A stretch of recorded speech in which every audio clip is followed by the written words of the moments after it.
This seems like such an exciting thing to be involved with, a Mel Gibson directed film. We haven't seen one for a long time. How did you both get involved?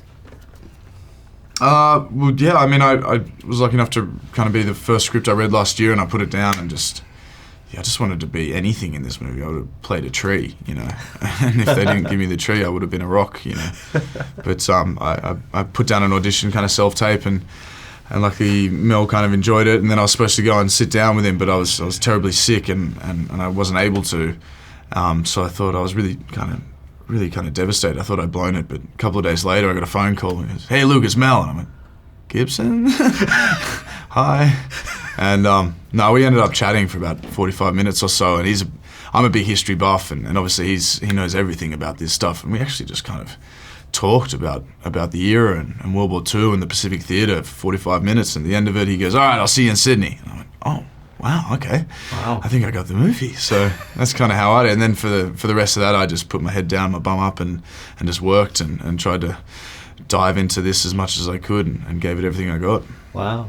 Wow. What about you? Yeah, the script came in, I read it, and I've always been a big fan of Mel's as a filmmaker, and I liked that the movie was really about something. It was an interesting story I had never seen or heard of, this Desmond Doss who went on this journey. So I was really impressed with his conviction, his faith, and his ability to stay true to himself in those kind of settings. So I really liked the character, had a lot to do in the movie, and you know, I like that positioning of preparing all the kids for going into combat. So it was an easy yes for me, and it's nice to be a part of something a movie that's really I find to be very inspiring. Mm-hmm. Well, I also find I like your character, and but yours as well, is that a lot of times you'll see war movies and there are these stereotypical villains that are the bad guys, and that wasn't the case here. There was kind of what you were doing, you're trying to prepare these kids, and it made sense. Same way you were looking out for your squad. Yeah. That must be much easier to work with as an actor. Well, yeah, it's not being mean for the sake of being mean. You really find out, you know, where this guy came from and the kind of loneliness, and